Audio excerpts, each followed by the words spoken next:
조갑제TV 시청자 여러분 안녕하십니까. 2020년 10월 7일 오후 1시입니다. 지금부터 문재인이 가짜 민주주의자고 이승만이 진짜 민주주의자라는 증거를 확실하게 여러분들에게 들이대 보겠습니다. 민주주의는 뭡니까? 자유를 지키는 정치 제도입니다. 그래서 자유민주주의라고 불러야 합니다. 북한은 인민민주주의라고 하면서 수령 한 사람을 지키고 나머지는 다 수령의 행복을 보장하기 위한 결사옹위체, 즉 총폭탄이 되겠다고 맹세한 사람들이고, 남한의 민주주의를 부르짖는 사람들 중에 상당수는 그 북한 노동당 정권과 같은 의미의 민주주의를 차용하고 있는데, 질문 하나만 하면 됩니다. 진짜냐 아니냐. 민주투사라고 자처하는 사람에게 이 질문만 하십시오. 당신 공산당과 싸운 적이 있느냐? 없다고 하면은 가짜다라고 해야 됩니다. 왜냐? 한국의 민주주의는 공산당과 싸워야만 지켜낼 수가 있으니까, 공산당과 싸운 적이 없는 사람이, 아니 공산당과는 싸우지 않고 대한민국과 싸운 사람이 민주주의자, 민주투사, 인권변호사를 자처하면 그 자체가 사기입니다. 일제와 싸운 적이 없는 사람이 독립투사를 자처하면 사기가 되는 것과 똑같죠. 그런데 이 문재인 대통령은 자신이 3대째 민주정부라고 이야기합니다. 1대 김대중, 2대 노무현, 3대 문재인이랍니다. 그러면 이승만이 민주정부 아닙니까? 노태우 민주정부 아닙니까? 누가 진정한 민주주의자냐? 이승만과 문재인을 비교를 하겠습니다. 문재인 대통령은 지난 10월 3일 광화문 집회를 막는다는 명분으로 10,000명의 경찰을 동원해가지고 300대의 차량으로 광화문을 봉쇄를 했는데, 광화문에 사람 한 사람도 없었어요. 시위하러 나온 사람이 없습니다. 그러면은 누구를 위한 방역이고 누구를 위한 경찰 동원이냐? 그날은 국민이 시위를 한 게 아니라 경찰관이 시위를 했어요. 유령과 싸웠습니다. 이게 바로 헌법이 보장하고 있는 불가침의 기본권인 집회 시위의 자유를 억압한 거죠. 그러면 민주주의자가 아니죠. 다른 말로 불러야죠. 그날 문재인 정권이 경찰을 동원해서 위반한 헌법이 4개입니다. 제7조, 공무원은 국민 전체에 대한 봉사자이며 국민에 대하여 책임을 진다. 공무원은 국민 전체에 대한 봉사자이며 국민에 대하여 책임을 진다. 그리고 정치적 중립은 보장된다. 그런데 그날 경찰 공무원은 국민 전체에 대한 탄압자이며 문재인 씨에 대한 봉사자로 전락을 했습니다. 헌법 10조, 모든 국민은 인간으로서의 존엄과 가치를 가지며 행복을 추구할 권리를 가진다. 국가는 개인이 가지는 불가침의 기본적 인권을 확인하고 이를 보장할 의무를 진다.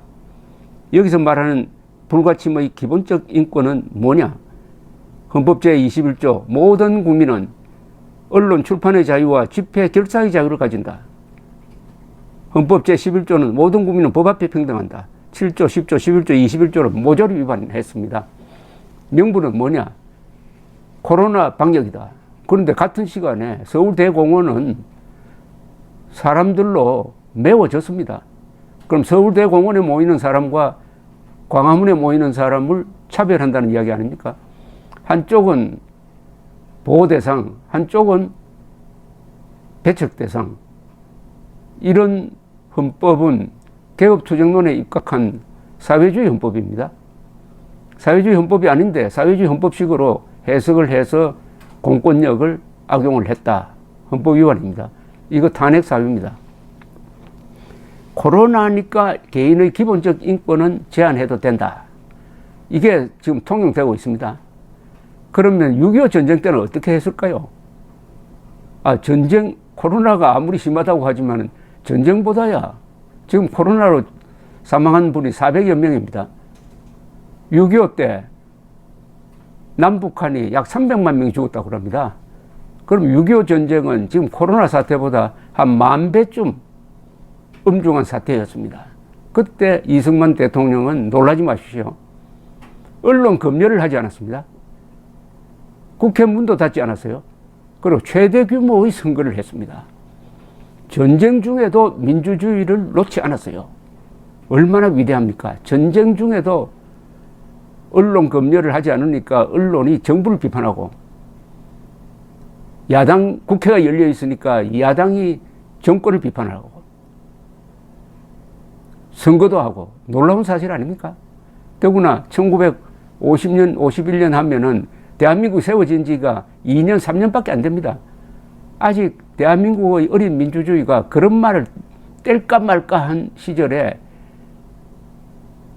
위대한 건국 대통령은 민주주의는 양보할 수 없는 가치다. 그걸 조금 더 구체적으로 보여주는 자료를 제가 발견을 해가지고 여러분들에게 소개를 해드리려고 하는데, 이게 원로 기자들의 비화를 수기식으로 모은 책이 있습니다. 그게 1978년에 신문연구소에서 나왔는데, 거기에 최흥조라는 분입니다. 이분이 동아일보 취재부장으로 6.25를 겪었던 사람입니다.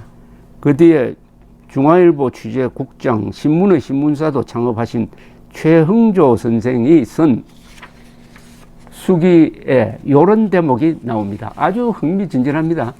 제가 요거 읽으면서 소개를 해드리겠습니다. 해설을 해드리겠어요. 자, 최흥조 원로 기자. 지금 이분이 1918년생이군요. 1950년 6.25 동란에 부산으로 피난하였던 이승만 대통령은 9.28 서울 수복으로 그의 관저인 경무대로 되돌아왔다. 그때 몇몇 신문이 서울에서 복간되었다. 그해 10월 중순의 일이다.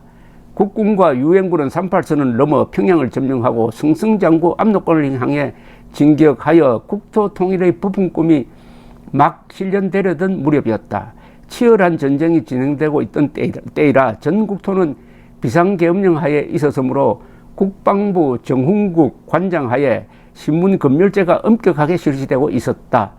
장관의 담화문이 동일지면에 들어갔는데 동아일보는 관례대로 대통령의 것을 5단 표제 머리 기사로 하고 장관의 것을 4단 표제 중앙 부위에 둔 조판 대장을 떠서 검열을 받으러 갔더니 당무자는 장관의 국방장관이겠죠. 국방장관의 것을 톱으로 하여 대통령의 것과 맞바꾸어 놓으라는 것이다.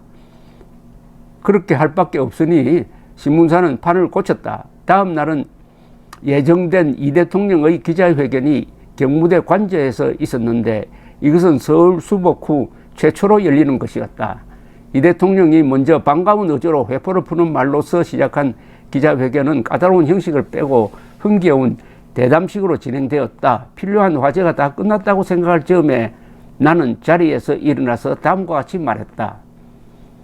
부산까지 피난을 갔다가 돌아오는 이 처절한 전쟁을 하는 동안에 신문을 만드는 저희들도 애국심에 불타고 있습니다. 공산당을 이롭게 하고 우리나라를 해치는 보도를 할 리가 없었습니다. 그런데 지금 국방부 정훈국이 모든 신문에 대해서 검열을 실시하고 있는데 그것은 한 사람의 대위가 앉아서 마음대로 대한민국의 언론을 좌우하는 결과가 됩니다. 그는 어떤 기사는 신문에 넣으라고 하고 또 어떤 기사는 신문에서 빼라고 합니다. 제목도 자기 비위에 맞도록 고칩니다. 어제 같은 날은 대통령의 담화문과 국방장관의 담화문을 놓고 장관의 담화문 내용이 중요하니 대통령 것보다 크게 보도하도록 요구하였습니다. 이래가지고는 저희들이 좋은 신문을 만들 수가 없습니다. 순간 이승만 대통령은 안면 근육 경련으로 두 볼이 실룩거리는가 하더니 엄숙한 의조로 분연히 선언하는 것이었다. 우리가 공산당과 전쟁을 하고 있는 까닭은 민주주의를 하기 위해서야. 민주주의 국가에서는 신문을 검열한다는 것은 있을 수 없는 일이야. 그는 옆에 앉은 공보처장 김환란 여사를 돌아보더니 말을 계속했다. 국방부의 정훈국장이라는 사람이 누구요? 국방장관에게 훈령하여 즉시 신문검열을 중지하도록 해요. 신문검열은 즉일 폐지되었다. 이렇게 해서 신문검열을 안 했습니다. 전쟁 중에도 비상계엄령한데도 신문검열을 하지 않았다니까요. 이런 나라가 있을까요?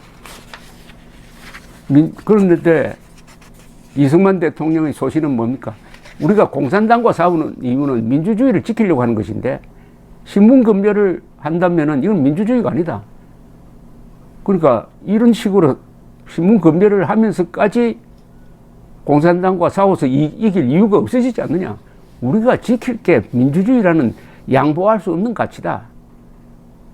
그런데 왜 신문검열을 하느냐. 민주주의의 가장 근간은 언론의 자유다.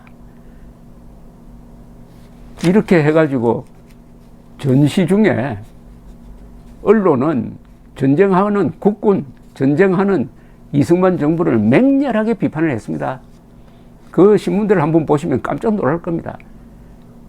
뭐 국군이 저지른 양민 학살 사건도 다 신문과 야당이 떠들었습니다. 지금 문재인 정권은 그 전쟁과는 비교가 안 되는 코로나 사태를 빙자해가지고 지금 우리 국민의 기본권인 집회의 자유를 말살하고 있습니다. 그것도 선별적으로. 그러면 누가 민주주의자입니까? 문재인이 민주주의자입니까? 이승만이 민주주의자입니까? 이승만 대통령은 1948년 8월 15일 취임사에서 취임사가 아니죠. 그건 건국기념연설입니다. 그 전에 이미 대통령이 되었습니다. 건국기념연설에서 첫 문장이 이렇습니다. 우리는 민주주의를 믿어야 합니다. 다소 시간이 걸리더라도 종국에 가서는 선이 악을 이긴다고 믿고 민주주의를 밀고 가는 수밖에 없습니다. 어렵더라도 민주주의의 가치, 즉 개인의 자유, 사유재산권의 보장, 선거의 자유, 언론의 자유는 지켜내야 한다. 그래서 오늘 70년 만에 이런 근사한 민주주의를 만들었는데 그 민주주의 덕분에 문명 건설을 했는데 문재인 집단이 나와가지고 자기들만 민주주의자다. 이승만은 적폐 세력이다. 독재 세력이다. 이렇게 몰아가고 있습니다. 오늘 제가 설명드린 이 에피소드를 많이 전해주시기 바랍니다. 조갑제닷컴에 실려 있습니다. 감사합니다.